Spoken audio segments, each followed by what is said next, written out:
Hello, I'm Anime Viewer 66. It seems like every year, and indeed every season now, we keep getting shows that are really hyped up. Shows that everyone can't stop talking about, that everyone gets excited for. Sometimes these shows are deserved, like Kill la Kill definitely deserved its hype, but then you have shows like Sword Art Online, who, while not bad, certainly weren't the masterpieces that everyone tried to make them out to be, or at least a certain majority of them. And then there's shows like One Punch Man, who have a premise that you wouldn't think would work, but surprisingly do. So the question remains, does this show deserve the hype it gets? Well, let's find out, shall we? The story is as follows. There is a world full of monsters, villains, and all sorts of evildoers causing mass chaos and destruction. There are many heroes in this world that try to beat them back, but some are just so powerful that not even the strongest heroes can handle. Enter the one strongest hero that seemingly no one knows about, Saitama, also known to us as One Punch Man or the Caped Baldy himself. Yeah, sort of a stupid nickname, but it sticks. So in all this, you might be asking, okay, what's Saitama's power? He can destroy anything in one punch. You might think, well, that gets kind of boring, doesn't it? I mean, if every enemy goes down in one punch, and that's what I thought too at first. But as the show goes on, you realize that it's much more of a deconstruction of the superhero genre. It's not so much a superhero show within itself, though it certainly can be at times. It's more picking fun at the superhero genre as a whole. A good example of deconstruction in this show is take the Marvel and DC movies. In all of those, usually there's some big world tragedy event or whatever where massive destruction gets taken upon a city, and they may mention it in the next movies, but it's never really addressed. It's never really put to the forefront. It's always like, oh, well, that's a sad thing that happened. And in the show One Punch Man, they tend to take this in a very unique way. Every time a monster attacks, every time something bad happens, there's usually a good bit of destruction. Like a comical amount of destruction. To the point where you're like, yeah, human civilization would not come back after getting just pummeled over and over and over again by these massive creatures and whatnot. And that's what One Punch Man is saying. It's like, yeah, this is stupid. We know it's stupid. That's why we're bringing it up. Now, there are multiple characters in this show, and with the second season supposedly coming, I hope they dive into those characters a bit more, because with the amount of episodes that we've gotten this time, we really didn't get to see enough of the individual side characters, so I do hope they go into more of those. But with this video, I'm just going to be talking about the main two, which is, of course, Saitama and Genos. Start off with our main character, Saitama. Now, you may be thinking, I would love to have all that incredible power to defeat my enemies in just one punch. That's amazing. The main problem with this is that all that power can be boring. Like, seriously boring.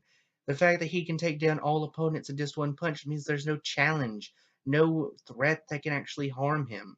And that is why he is so utterly bored.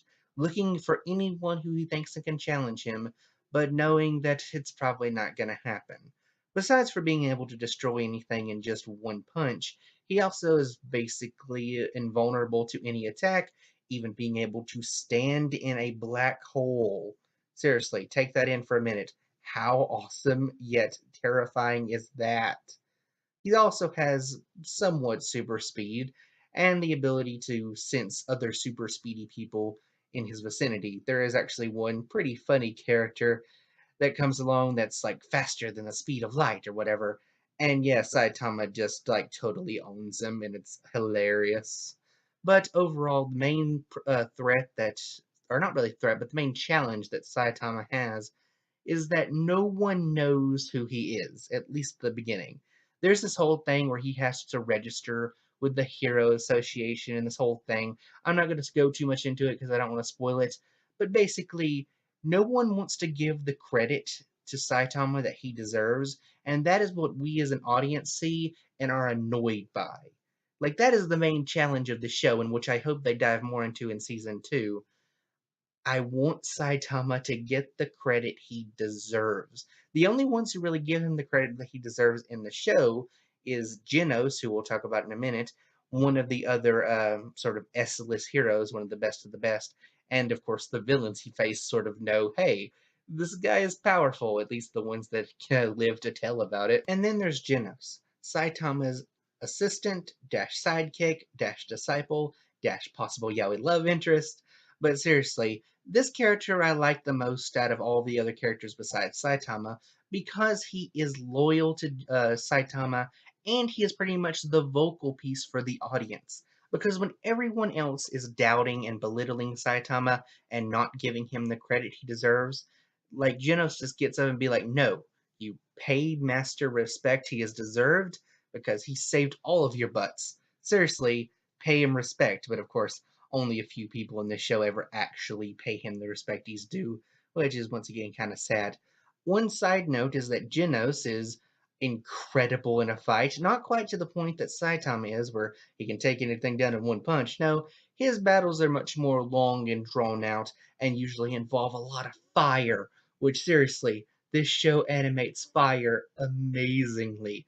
Genos, even though he isn't as powerful as Saitama, I would argue his fights are more entertaining to watch just because he takes more time to take down his enemies and also, once again, that fire. So to answer the question that I posed at the beginning of the video, yes, this show definitely deserves the hype that it has gotten.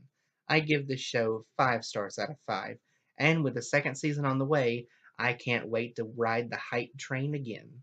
And with all that said, give this video a thumbs up if you liked it, or a thumbs down if you didn't like it. Share it on all your social media divvy-doos, and also subscribe if you haven't subscribed already.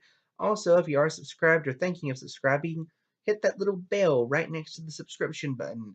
For some reason, YouTube, in its infinite wisdom, has decided that if you're subscribed to someone, you don't get all their videos in your subscription feed. No, you have to hit the little bell right next to the subscription button and then press all videos because, that makes so much more sense, right? With all that said, I'm the Anime Viewer 66. Thank you, and good night.